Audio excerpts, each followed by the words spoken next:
All right, it's the morning after the national championship win. Excited to talk to this guy because I'm unapologetically a huge fan of his. Maybe, probably my favorite follow on OU softball Twitter. You've heard him on here before. He's Seth Oliveris. I haven't talked to you since the final out last night. It's the morning after. How are you? How are you feeling? How are the emotions? What's going through your mind right now? Man, I mean, first of all, I'm definitely excited. Also, I feel like it still hasn't sunk in. I mean, and I say Yeah. that like it sounds like, oh, I was on the field, I was part of this team, but I wasn't. But obviously, but it just feels. I mean, just thinking of what this team accomplished this year, the record alone, 61-1. I mean, it just doesn't even sound real. And we've watched, every pitch along the way, so it's a great feeling. Just the perfect ending to this season. Yeah, I couldn't ask for any more from a sports team, really. Yeah. I mean, it's going to take a while, man, to really unpack just all of the special things that this team accomplished this year. And I think one thing, at least immediately to me, that is going to be overlooked is Seth, they rolled through the entire tournament and didn't lose a game. Like, we'll start the conversations at some point of, is this the best team ever? Well, maybe last year's team is the best team ever. They lost a game in this tournament, right? The team 2 years ago, they lost 2 games in this tournament. And that doesn't individually, make the case that this team is the best ever. But to roll through Nyjah Kennedy twice, this Florida State team twice, I mean, they went 5-0 in this tournament. I mean, I think that's got to be talked about more because that's insane. Yeah, yeah, you said it, and I think without a doubt, I think everybody could agree that this is the most clutch team ever. I Mm-hmm. mean, we Yeah. have plenty of examples of that from the regular season and in the postseason. And then, yeah, obviously, there's a strong argument for it to be the greatest ever, and we'll have plenty of time to really kind of dissect that and really look at it, analyze it, because yeah, lest we forget, 2021 team. I mean, I don't know if any team will ever break those offensive records that team set. Then you got the 2022 team, which was dominant in all kinds of ways as well.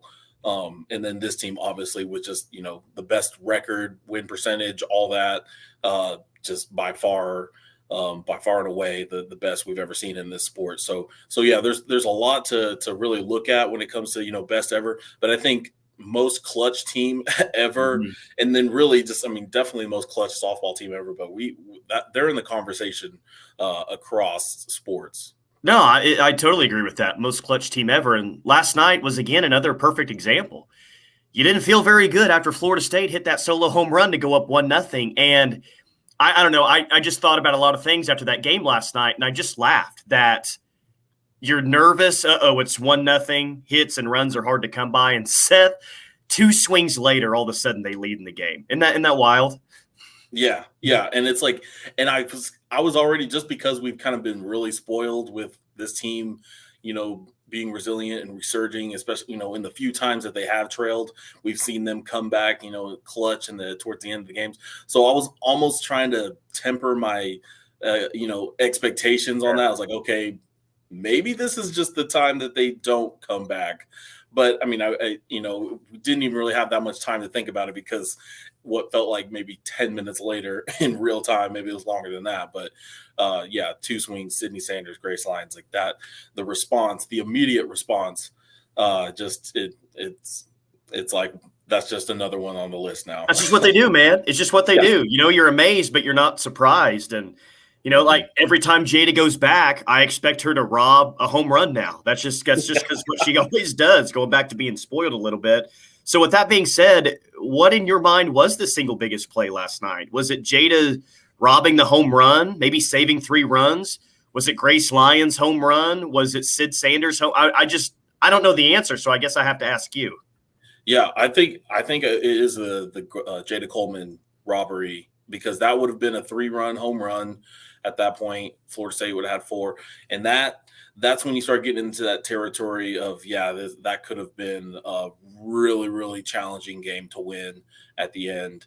And you never know how that shakes out. Obviously OU would have had a little something different mentally, and going on if they were to give up that kind of score. But yeah, that play alone, I think it fired everybody up. Like, and we've seen that time and time again. There will be like some play during the course of a game, and a lot of times it's on defense that'll just fire everybody up. And if the offense was in some kind of funk, or just kind of just they were stagnant, it just immediately sparks on the other side. And that was just another example of the defense directly translating to momentum on the offense. I love that she does this every single time. She just points at the pitcher. She's yelling, "I got you. I got you." She just loves to make plays like that in the championship series, just like she did, 1 year ago today is when OU beat Texas in the last year's championship series. It's crazy. Look, no surprise who the most outstanding player was. Well-deserved, Jordy Ball. She was just great in all facets. What are we talking about with what she just accomplished this tournament? Is this one of the greatest Women's College World Series performances of all time? It has to be. And yeah, Women's College World Series. And then if you really extend it to the entire NCAA tournament, she gave up only one earned run the entire tournament. None in the World Series. Like, I mean, what we saw from Jordy Ball it's just nothing short of amazing. It's definitely one of the greatest individual performances we've seen over the years from a pitcher, from a player. She shut everything down, like it, and you could hear it. And I know you've heard Patty speak about this in the pressers and stuff, like the confidence that she just gives everybody around, that Jordy gives her coaches, her teammates. When she gets out there, they can just tell that she's locked in, she's dialed in. You just see it on her face, you just feel it from her body language.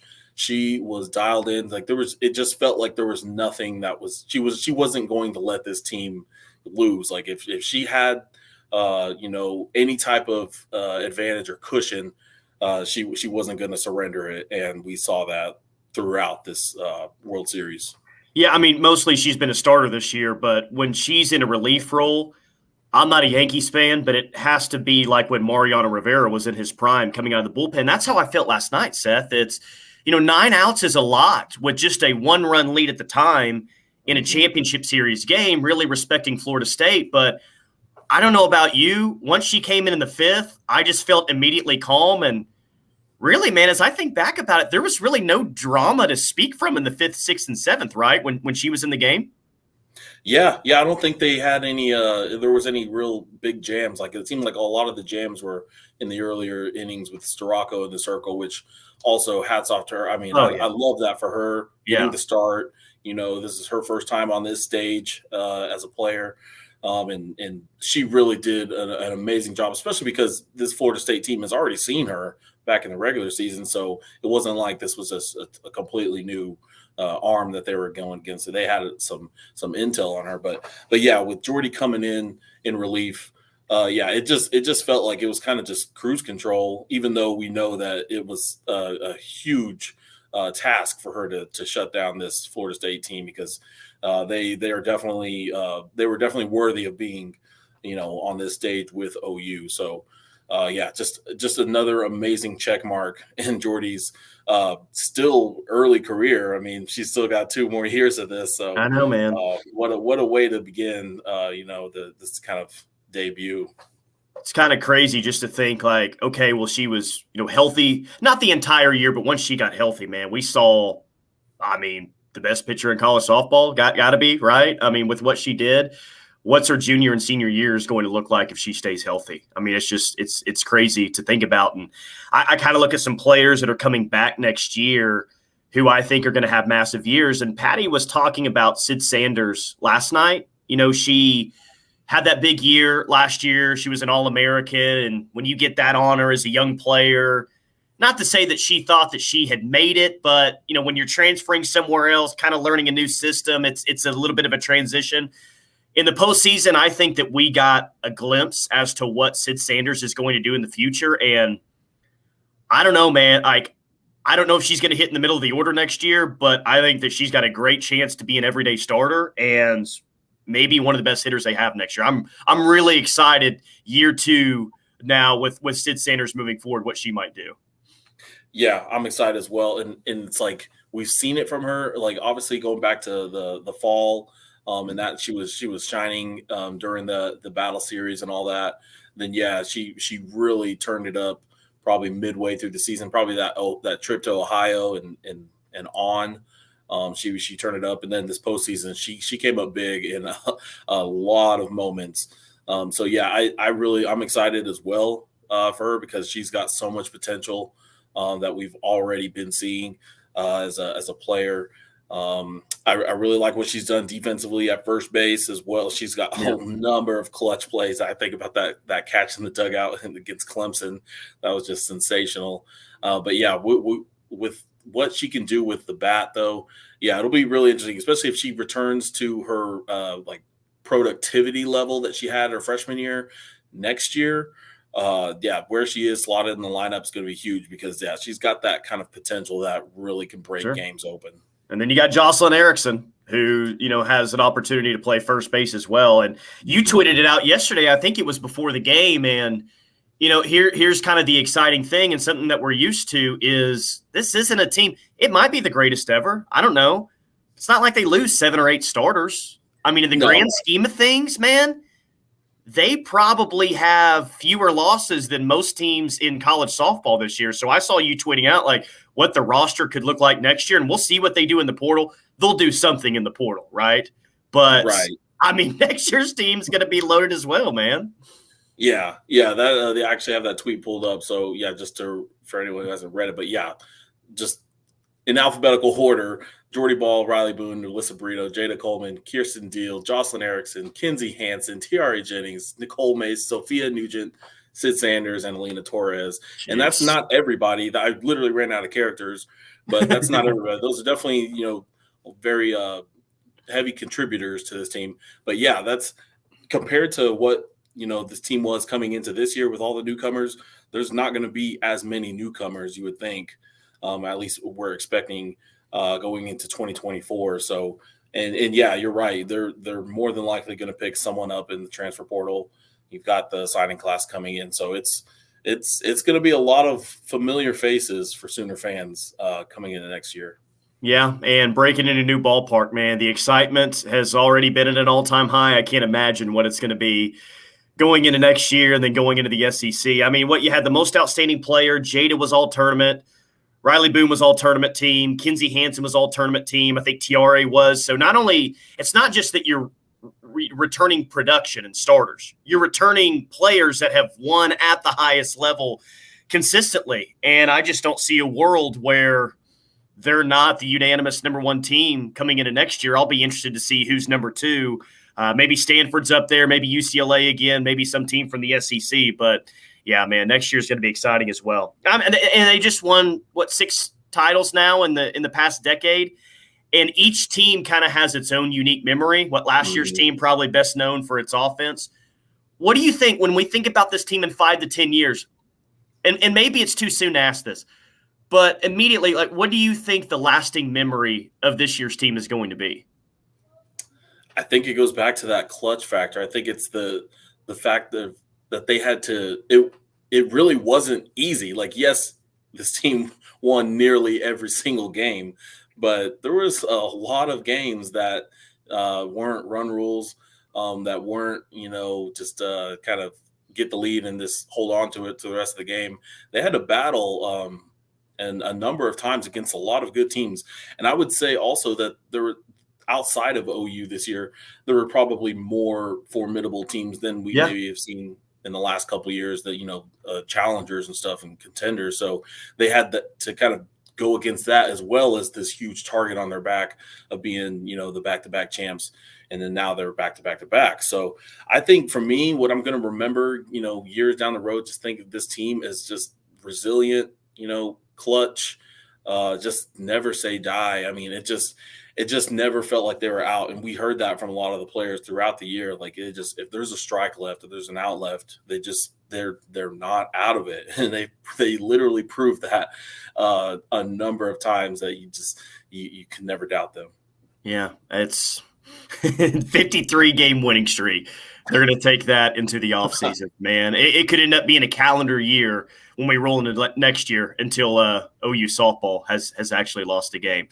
No, man, it was fun. It was special. And, these always feel good, but this year more than any, and I don't know if you felt like this or not, but I know that you're on social media and see everything. It kind of felt like OU versus everyone, especially in this series. Did you feel that? Yeah, I definitely felt it. From fan base perspectives, yes, it definitely felt like OU versus everyone. It just whoever OU was up against, in a given week, whether it was Stanford or Florida State, it felt like that other team was America's team. Like kind of like everybody was rooting for that team, just because people want to see the giant taken down. That's just natural for sports, the underdog.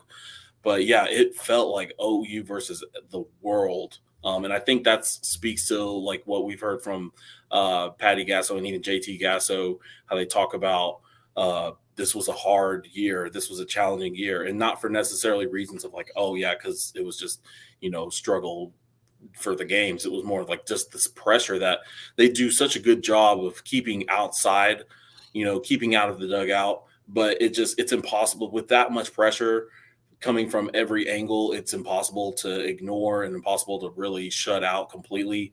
And, just with everybody gunning for you, everybody giving their best shot at OU, throwing all kinds of things we've never seen in the sport of like, strategies and stuff, which some of them still boggle my mind. Like, I don't quite understand some of them, but hey, you got to try something, I guess.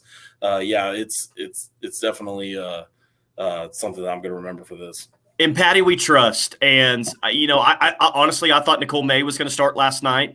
I didn't think it was going to be Alex Storako. I'm so glad that Patty went with that because, as you said earlier, she gave you 4 great innings, man. Only allowed 1 run, 4 great innings, paved the way for Jordy Ball to come and close it out. How surprised were you, though, when you saw that Storako was getting the start?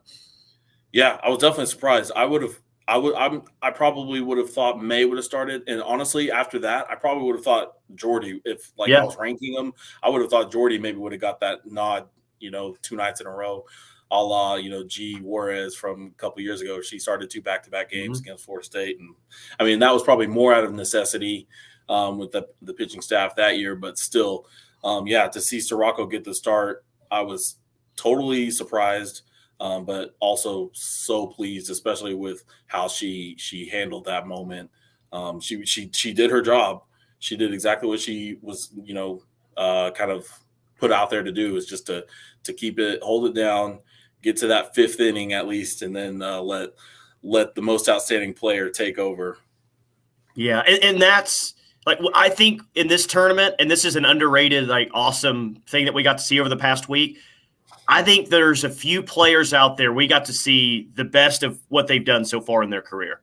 Like the tired line of, all right, you got to peak at the most important time of the year. You got to be playing your best softball. As a team, like defensively, they weren't perfect in the championship series, and they were still able to win, which is kind of crazy. But I thought that we saw peak Jordy Ball. I thought that we saw peak Kinsey Hansen at the plate. I thought we saw peak Riley Boone. It was just kind of fun to see so many of these names that you're accustomed to seeing play at a high level and maybe take it up even a notch. And those 3 players specifically, and maybe I'm missing a couple of others, but Jordy, Riley Boone, and Kinsey Hansen, just the way they played this whole series, just nuts, man. Crazy. Yeah. I think also I was thinking of who could be, earlier in the tournament, who could possibly be the Women's College World Series most outstanding player, if not Jordy. And to me, Kinsey, I thought with what Kinsey Hansen did throughout the tournament, throughout the World Series in OKC, she was clutch and everything. She was getting hits, she was getting singles, doubles, she was driving in runs. I mean, it was almost automatic. I think she was hitting 500 at one point in the postseason, which is insane. So yeah, and then Boone, I love that Boone is getting as much recognition as she has been getting, because she's been doing this for a while now, and it's almost like having a leadoff in the 9-hole. Like if she's starting an inning, like we've seen, we might as well be starting at the one at the top of the lineup, because we've seen her do it so often where she's able to work that count, she's able to get on base in a number of ways. It's such a luxury to have. Yeah, and then I think another name I'd probably throw in there is maybe Alina Torres. Yeah, sure. I think she had a lot of good moments this postseason. And I'm excited to see what she does as well and how she grows her game as well. I legit laughed out loud. Riley Boone's butt last night. They're trying to let it go foul, and it just stays right there on the chalk. It's like, let's go.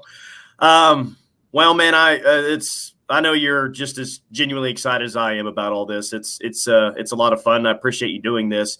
So, look, man, so many people enjoy following you. What does the offseason look like for you? You still going to be throwing out crazy stats, crazy things about OU softball? You going to take a rest for a couple of months? What's the offseason for Seth look like? Yeah, so I'll definitely be talking a little bit more about softball probably for the next few weeks. Stats or just looking ahead, just things to kind of stir some more conversation, especially with we're probably about to see some players through the transfer portal land in different areas, whether it's at OU or elsewhere. So I'll be kind of keeping my eye on that as well and seeing what goes on. But otherwise, it's definitely like the time of the year, the calendar where it starts to really drag.